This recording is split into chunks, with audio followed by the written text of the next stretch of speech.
syafa'atus syafi'in, maka tidak bermanfaat untuk mereka yang enggan, yang kafir, syafaat bagi Allah, dari Allah, dan syafaat yang diberikan Allah kepada orang-orang yang memang layak untuk menerima syafaat. Jadi Allah bisa memberi izin kepada seseorang, orang-orang tertentu, untuk memberikan syafaat, baik untuk keluarganya maupun untuk orang yang beriman. Fama lahum anit tazkiratim mu'ridin. Fama lahum, lalu mengapa mereka orang-orang kafir itu anit tazkirah, terhadap peringatan Allah, mu'ridin, mereka itu berpaling. Kenapa orang kafir itu berpaling dari peringatan Allah? Mu'ridin, berpaling itu terbagi dua. Ada orang berpaling dengan kata dan perbuatan, itu berpaling itu. Ketika disuruh sholat, ngapain sholat? Tidak perlu sholat itu, dan dia betul-betul tidak sholat. Itu berpaling dengan kata dan perbuatan. Tapi menurut ahli-ahli tafsir, yang paling banyak itu adalah berpaling level yang kedua. Mulutnya tidak menolak, tapi perbuatannya menunjukkan dia menolak. Tidak ditolaknya perintah sholat, tapi dia tidak sholat, itu mu'ridin juga itu. Tidak ditolaknya penting berjihad, tapi dia tidak mau berjihad. Tidak ditolaknya penting berzakat, tapi dia tidak mau juga berzakat. Itu termasuk mu'ridin atau mu'ridun. Berpaling. Ada yang berpaling dengan kata-kata dan perbuatan, ada yang berpaling hanya dengan perbuatan saja, walaupun kata-kata tidak diungkapkannya.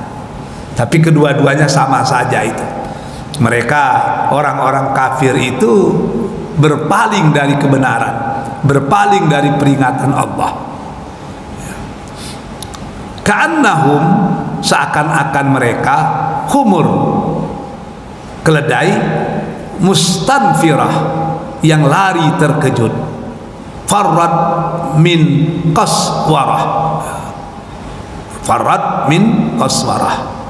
Seakan-akan mereka itu keledai liar yang terkejut, lari dari singa. Jadi orang-orang kafir itu lari dari kebenaran sebagaimana keledai yang takut terhadap singa, sehingga dia lari tidak tentu arah.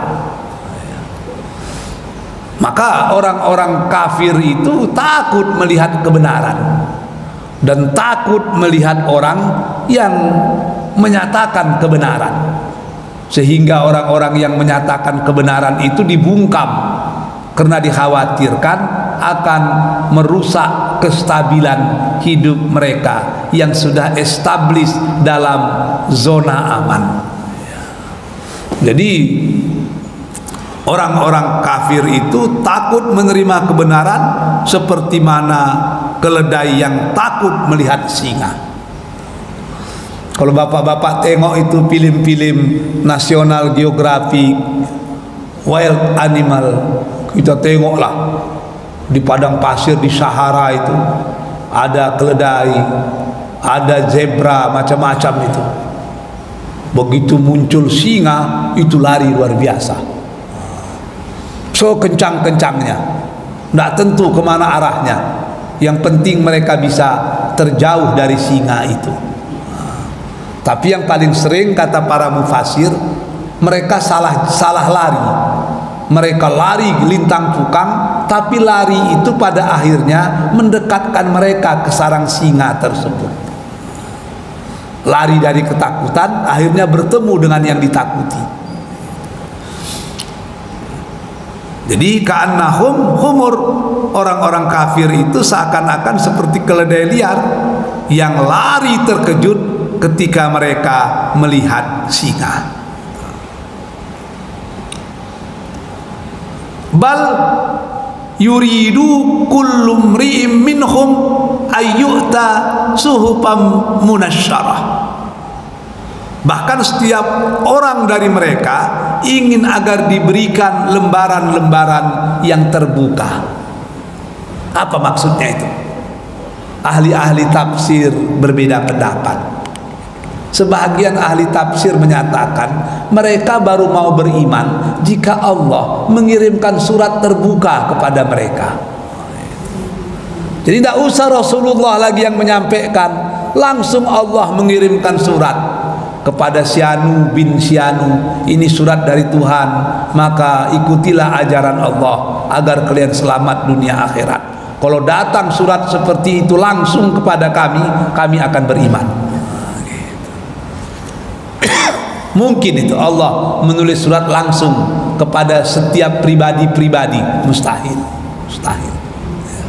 Maka ahli-ahli tafsir menyatakan itu hanya helah saja itu. Kalaupun Allah menulis langsung surat kepada mereka, mereka tidak juga akan beriman itu. Itu makna yang pertama daripada suhufam munasyarah. Yang kedua, maksud daripada buku-buku atau surat-surat yang terbuka itu adalah Allah mengirimkan surat kepada mereka untuk mengampunkan semua dosa-dosa mereka. Nah, itu lebih tidak mungkin lagi itu.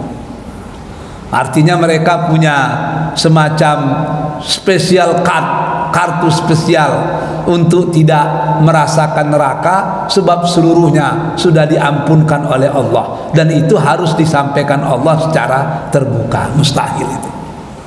Maka wajar kalau ahli-ahli tafsir menyatakan itu semua hanyalah tipu daya mereka saja. Kalaupun didatangkan mereka tidak juga beriman itu, tidak juga beriman. Kalla tidak. Bal la yakhafuna akhirah. Kalla bal la yakhafuna akhirah. Tidak. Sebenarnya mereka tidak takut dengan hari akhirat. Kenapa? Banyak kata-kata takut kepada hari akhirat, takut kepada hari ad-din agama. Sebab seperti yang pernah kita ceritakan, hanya orang yang beriman dengan hari akhirat yang akan mempersiapkan bekalan untuk berjalan ke sana. Kita takut mencuri kan karena kita yakin apa yang kita curi itu akan kita pertanggungjawabkan. Kalau kita tidak yakin bahwa ada tempat untuk mempertanggungjawabkan nanti, tidak akan ada orang yang mau berbuat baik itu. Tidak akan ada orang yang mau melakukan amal-amal soleh. Ngapain itu? Maka level yang paling rendah dari orang beriman itu melakukan sesuatu karena takut. Kalau bikin dosa takut nanti di akhirat disiksa. Kalau bikin ini nanti di akhirat disiksa. Jadi level yang paling rendah itu rasa takut. Yang kedua, orang beramal itu rasa harap mendapatkan sesuatu dari Allah terhadap apa yang mereka lakukan. Kenapa sholat? Supaya masuk surga. Kenapa bayar zakat? Supaya nanti dibalasi oleh Allah. Itu namanya beramal karena harap.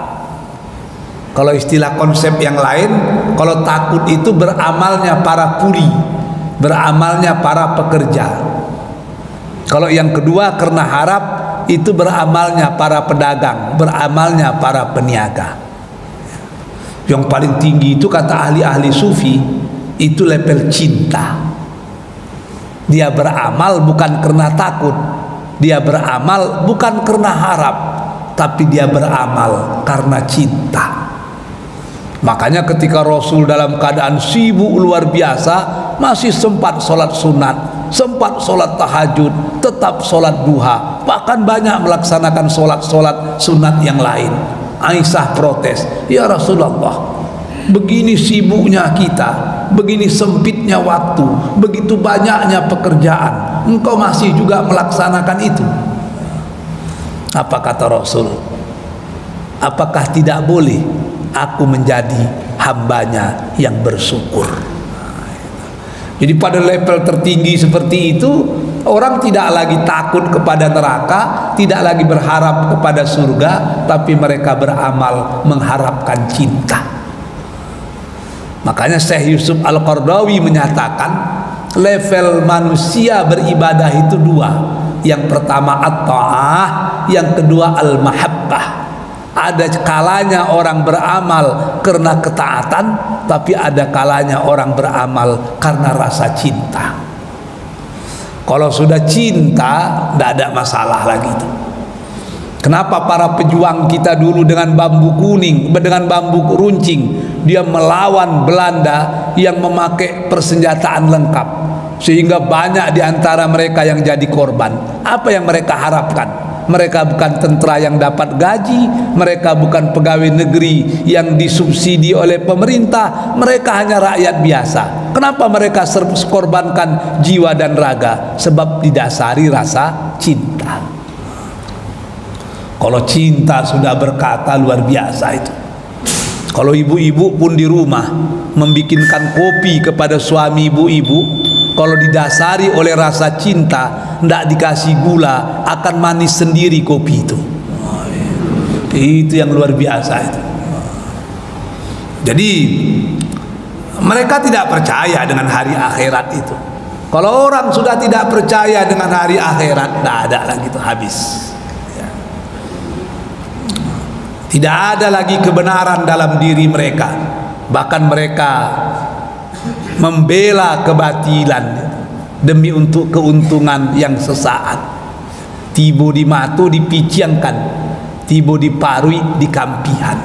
Tak ada lagi itu, habis. Sebab dia tidak yakin akan ada hari pembalasan itu. Kalla innahu tazkirah. Tidak, sesungguhnya Al-Quran itu benar-benar satu peringatan. Untuk siapa? Faman syaa zakarah. Al-Quran itu benar-benar menjadi peringatan bagi orang yang menghendaki pengajaran dalam Al-Quran tersebut. Ustadz Mustafa Umar bikin pengajian tentang tunjuk ajar Melayu berbasiskan Al-Quran, yang itu diinspirasi dari bukunya Pak Tenas. Ada manfaatnya, itu ada kalau kita mau mengambilnya manfaat. Tapi kalau kita tidak mau menjadikan itu manfaat, ya tidak akan ada artinya itu. Jadi Quran itu fasib, kitalah yang mesti aktif. Kalau tidak kita baca, tidak kita amalkan, dia hanya sekedar kitab saja, tidak ada maknanya itu. Jadi Al-Quran itu baru bisa menjadi peringatan bagi orang yang mau menjadikannya peringatan. Baca Quran, setelah itu amalkan Al-Quran. Kalau sudah demikian, barulah dia menjadi tazkirah. Kita teruskan ayat yang terakhir. Wa ma yadhkuruna illa ayyasha Allah. Dan mereka tidak mengambil pelajaran dari Al-Quran itu jika Allah tidak menghendakinya. Jadi kadang-kadang Al-Quran itu baru menjadi pengajaran bagi orang yang Allah bukakan pintu hati mereka menerima hidayah, menerima petunjuk dari Allah. Maka saya pernah ceritakan itu, di barat itu banyak profesor-profesor yang sangat dalam ilmunya tentang Al-Quran, tapi mereka tidak masuk Islam. Penyebabnya apa itu? Paham mereka kalau Quran itu benar, paham Paham mereka kalau Quran itu perkataan Allah, paham. Tapi kenapa tidak beriman? Ada satu yang tidak mereka miliki. Apa itu? Hidayah. Jadi hidayah itu mahal. Ada orang yang membaca, mengamalkan, langsung mendapatkan tazkirah. Tapi ada orang yang membaca, mencoba mengamalkan, tapi tidak juga beriman, tidak juga menjadikan Al-Quran sebagai tazkirah. Kenapa? Hidayah itu tidak ada pada diri mereka. Maka kita selalu berdoa itu setiap sholat, ihdinas siratal mustaqim. Ya Allah, berikan kami hidayah agar senantiasa berada di jalan yang lurus. Itu doa kita agar senantiasa mendapat hidayah. Huwa ahlut taqwa wa ahlul maghfirah. Dan dialah Allah yang patut kita bertakwa kepadanya dan yang berhak memberikan ampunan. Jadi ketakwaan atau ketakutan yang ada pada diri manusia itu seharusnya ditujukan kepada Allah. Sebab Allah itu juga ahlul maghfirah.